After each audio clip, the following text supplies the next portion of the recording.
যে নবীর প্রেমে মাথা। আল্লাহ কই দুনিয়ার সব মানুষ আমি আল্লাহরে খুশি করতে চাই। দুনিয়ার সমস্ত মানুষ ইবাদতের মাধ্যমে হোক, দান খয়রাতের মাধ্যমে হোক, ভালো কাজের মাধ্যমে হোক, ভালো পরামর্শের মাধ্যমে হোক, সৎ কাজের মাধ্যমে হোক, যে কোনো মাধ্যম দিয়ে আমি আল্লাহকে খুশি করতে চাই। কিন্তু আল্লাহ কয় সমস্ত মানুষ, সমস্ত নবীর, সমস্ত সাহাবী, সমস্ত উম্মত, সমস্ত মানুষ আমি আল্লাহকে খুশি করতে চাই। আর আমি আল্লাহ খুদ নিজে আমার বন্ধুকে খুশি করতে চাই। যেটা দিয়ে আমার বন্ধু খুশি হবে আমি সেটাই দিব। এই জন্য আল্লাহ কোরআনের আয়াত দিলেন, বিসমিল্লাহির রহমানির রহিম, ওয়া রাফা'না লাকা যিকরাক। আমার আল্লাহ কই বন্ধু, বন্ধু গো বন্ধু, আমি আল্লাহ আপনার শানকে বুলন্দ করেছি। এই শান হচ্ছে, এই শান বন্ধু আমি আপনাকে দিতেই থাকবো, দিতেই থাকবো, দিতেই থাকবো, যতক্ষণ পর্যন্ত আপনি চাইবেন ততক্ষণ দেব। আমার নবী কই উম্মত রে, আমি ততক্ষণ পর্যন্ত চাইব যতক্ষণ পর্যন্ত আমার একটা উম্মত জাহান্নামে থাকবে। একটা উম্মত জাহান্নামে থাকা পর্যন্ত আমি নবী আল্লাহর কাছ থেকে চাওয়া বন্ধ করব না। আমার একটা উম্মত জাহান্নামে থাকবে, আমি নবী সেটা মানতে পারি না, সহ্য করতে পারি না। আমি ততক্ষণ চাইবো আমার একটা উম্মত জাহান্নামে থাকবে না। আমার সমস্ত উম্মতকে আমি যেটা জাহান্নামী হয়ে গেছে ওইটার ভিতর থেকে আমি টুকায়া টুকায়া জান্নাতে ঢোকায়া দেব। কেমন নবী পাইছি, কেমন নবী পাইছি। আফসোস নবী চিনতে পারলাম না, বড় আফসোস নবী চিনতে পারলাম না। কোরআন ঠিক আমাদের দেশের মৌলবী সাহেবরা চিনে ফেলেছে, হাদিস চিনে ফেলেছে, ইসলাম চিনে ফেলেছে। বলেন তো নবী না হইলে কি কোরআন পাইতেন?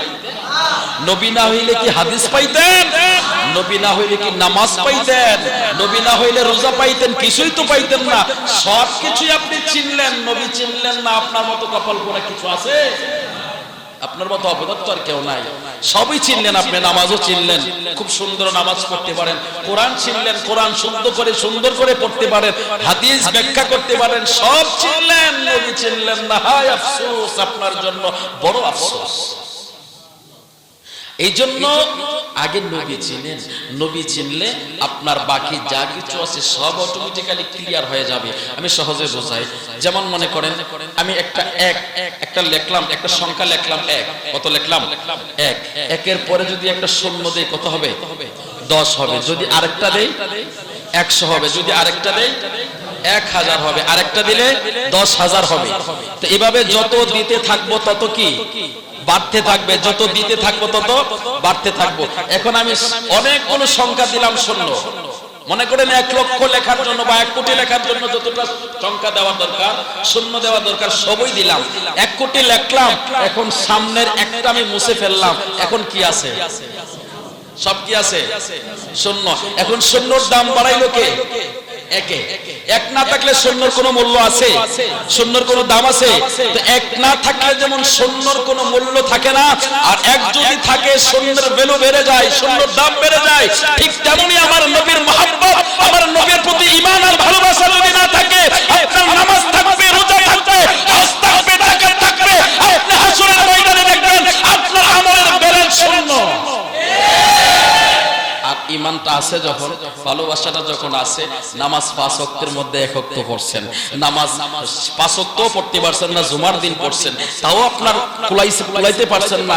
আপনি শবে বরাতে পড়ছেন, শবে কদরে পড়ছেন, কিন্তু অস্বীকার করেন নাই। পড়ছেন, কম বেশ পড়ছেন, কিন্তু অস্বীকার করেন নাই। নবীর প্রতি ঈমানটা আপনার অটল ছিল। আপনার এক খাড়া আছে, আরো জোরে বলেন না।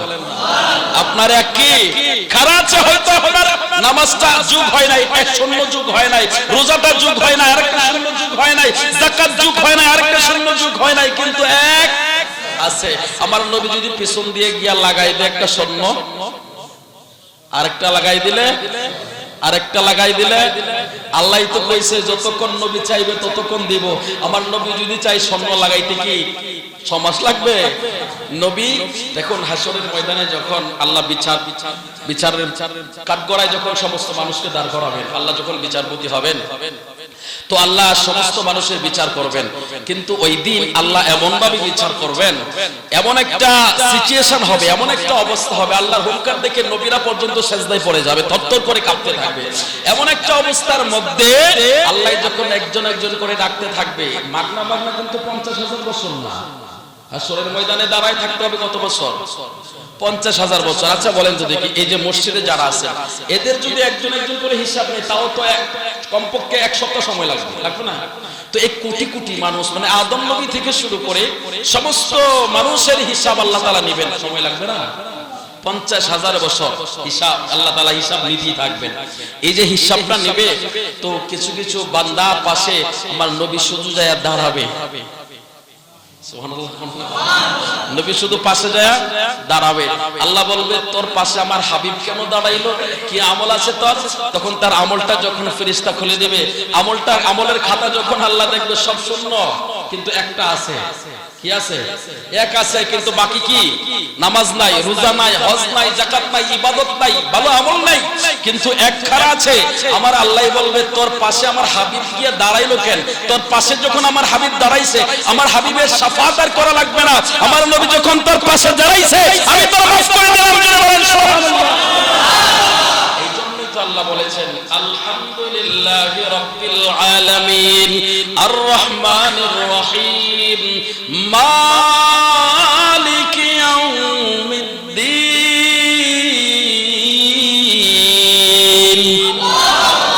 আল্লাহ বিচার দিবসের মালিক, আল্লাহ বিচার দিবসের মালিক।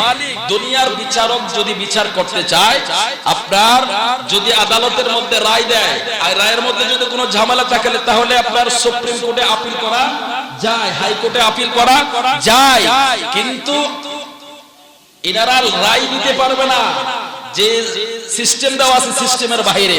আর যদি এনারা বিচারের মালিক হয়, তাহলে কারো কাছে পারমিশন নেওয়ার দরকার নাই। আল্লাহকে মালিক ইয়াউমিদ্দিন, আমি বিচারের মালিক, আমি কারো কাছে পারমিশন নিতে হবে না, আমি কারো কাছে অনুমতি নিতে হবে না, আমি যাকে খুশি মাফ করে দেব, যাকে খুশি শাস্তি দেব। জোরে বলেন সুবহানাল্লাহ। তো আল্লাহ বিচারের মালিক, নবী দাঁড়াইছে, আল্লাহ ওই যা মাফ করে দিলেন, নবী দাঁড়াইছে মাফ করে দিলাম। ও মিয়া, এই জন্য নবী নবী করি, এই জন্য নবীর কথাগুলো বলি। নবীর সাথে মহব্বতে জোরে লাগান, নবীর সাথে মহব্বত করেন, নবীর সাথে ভালোবাসা তৈরি করেন। এটা মনে করেন না আপনার নবীটা মরে গেছে, না, আপনার নবী আমি আমাকে যেমন সরাসরি আপনারা এখানে বসে দেখতেছেন, ঠিক আপনাকেও আমার নবী এমন দেখতেছে। এখন বলতে পারেন, নবী কি এখানে আছে? নবী এখানে আসার তো কোনো প্রয়োজন নাই মিয়া। নবী যদি রওজা শরীফ থেকে জান্নাত দেখে, জাহান্নাম দেখে, সিদরাতুল মুনতাহা দেখে, আল্লাহর আরশে আজিম দেখে, বাংলাদেশ বেশি দূরে নাকি মিয়া? বাংলাদেশ বেশি দূরে? তো যে নবী মদিনা থেকে জান্নাত দেখে, জাহান্নাম দেখে, সমস্ত কুল কায়নাত দেখে, আমার আল্লাহকে বন্ধু আমি গোটা পৃথিবীটা, মানে গোটা সৃষ্টি জগৎটা আমি আপনার হাতের তালুর মতো করে দিলাম, এমন করে দিলাম আপনাকে ঘাড় ঘোরায়া দেখতে হবে না।